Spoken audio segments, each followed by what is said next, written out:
TNN T V کی بین الاقوامی خبروں کے ساتھ میں ہوں عثمہ عارف۔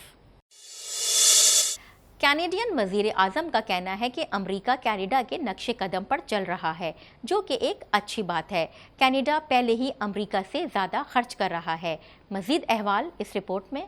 کینیڈا کے وزیر اعظم جسٹن ٹروڈو اس خدشے کو کم کر رہے ہیں کہ کینیڈا موسمیاتی کارروائی پر امریکہ سے پیچھے ہو رہا ہے، کیونکہ واشنگٹن نے اخراج کو کم کرنے کے لیے اربوں ڈالر کے نئے اخراجات شروع کیے ہیں۔ ٹروڈو نے کینیڈین اقدامات کا دفاع کیا اور کہا کہ موسمیاتی تبدیلیوں سے نمٹنے کے لیے کینیڈا کے اقدامات امریکہ سے بہت آگے ہیں۔ ٹروڈو نے مشورہ دیا کہ وفاقی حکومت کو $369 بلین کا مقابلہ کرنے کی ضرورت نہیں ہے، جس کا اعلان امریکی حکومت نے اپنے افراط زر میں کمی ایکٹ میں کیا ہے، کیونکہ کینیڈا کے پاس کاربن کی قیمت ہے اور دنیا کے سب سے تفصیلی آب و ہوا کے منصوبوں میں سے ایک ہے۔ ٹروڈو نے کہا کہ ہم بالکل مسابقتی رہیں گے۔ امریکہ کو بہت کچھ کرنے کی ایک وجہ یہ ہے کہ ان کے پاس آلودگی سے نمٹنے کے لیے واضح بجٹ نہیں ہے۔ انہیں قواعد و ضوابط اور مراد اور سبسڈی کے ذریعے کرنا ہے، جو ہم پہلے سے ہی آلودگی پر قابو پانے سے متعلق بڑا بجٹ رکھتے ہیں۔ وزیر اعظم کا یہ بیان آٹوا میں کینیڈین کلائمیٹ انسٹی ٹیوٹ اور کینیڈا کی نیٹ زیرو ایڈوائزری باڈی کے زیر اہتمام ایک کانفرنس میں سوال و جواب کے سیشن کے دوران کہے۔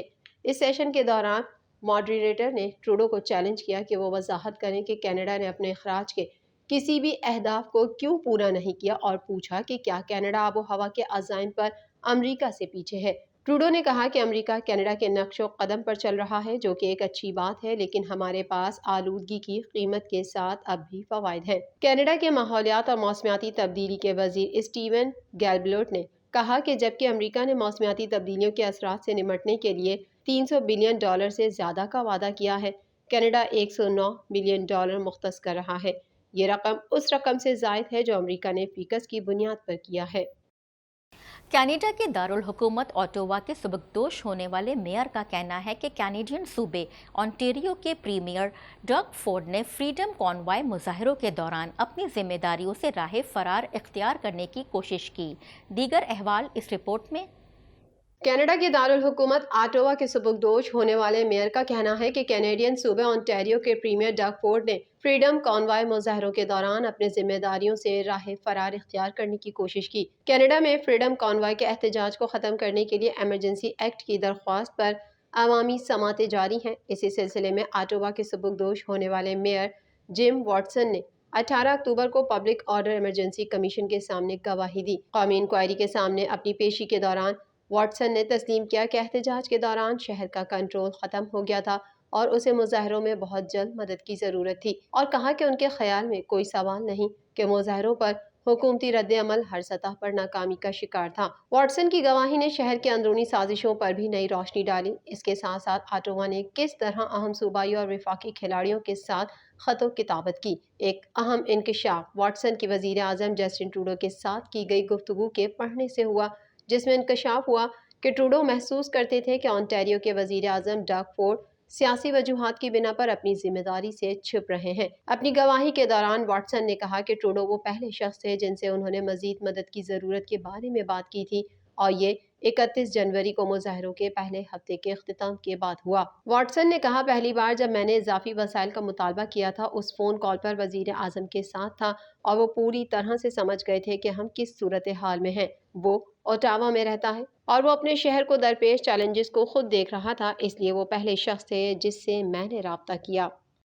کینیڈا میں فضائی میزبانوں کے سلپ ہونے کو روکنے کے لیے PIA نے متعدد اقدامات کیے، تاہم یہ واقعات پھر بھی رونما ہو رہے ہیں۔ مزید جانتے ہیں اس رپورٹ میں۔ کینیڈا میں فضائی میزبانوں کے سلپ ہونے کو روکنے کے لیے PIA نے متعدد اقدامات کیے ہیں، تاہم یہ واقعات پھر بھی رونما ہو رہے ہیں۔ قومی ایئر لائن کا ایک اور فضائی میزبان ٹورنٹو ایئرپورٹ سے پراسرار طور پر غائب ہو گیا۔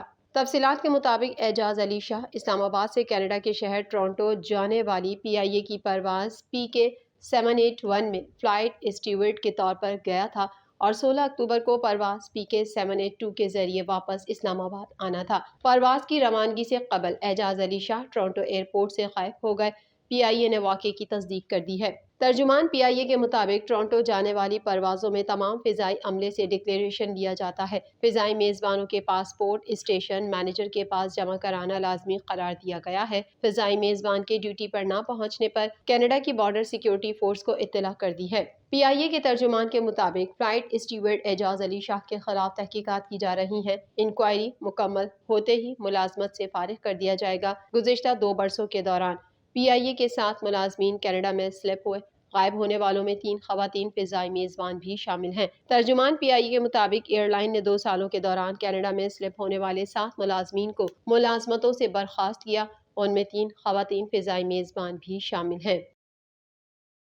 یوکرین کے صدر نے کہا ہے کہ 10 اکتوبر سے اب تک روس یوکرین کے 30 پاور اسٹیشنز کو تباہ کر چکا ہے۔ روس کو ان اقدامات کا جواب دینا پڑے گا۔ اس حوالے سے مزید جانتے ہیں۔ روس کے میزائل اور ڈرون حملوں نے یوکرین میں تباہی مچا دی۔ روسی حملوں میں یوکرین کے 30% پاور اسٹیشنز تباہ ہو گئے۔ حملوں کے بعد شہر کے کچھ حصوں میں بجلی کی فراہمی معطل ہو گئی، جبکہ روس کی خفیہ ایجنسیوں سے رابطوں کے الزام پر جرمنی کے سائبر سیکیورٹی چیف کو برطرف کر دیا گیا۔ یوکرینی صدر زیلنسکی کا کہنا ہے کہ یوکرین روسی میزائل حملوں کی زد میں ہے۔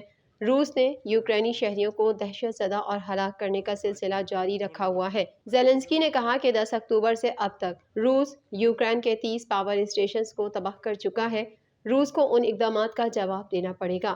روسی حملوں میں یوکرین کے 30% پاور اسٹیشنز تباہ ہو گئے، جبکہ دارالحکومت کیف میں توانائی تنصیبات پر روس کے 2 میزائل حملوں کے نتیجے میں 2 افراد ہلاک ہوئے۔ میزائل حملے کے بعد تھرمل پاور اسٹیشن سے دھواں اٹھتا دکھائی دیا۔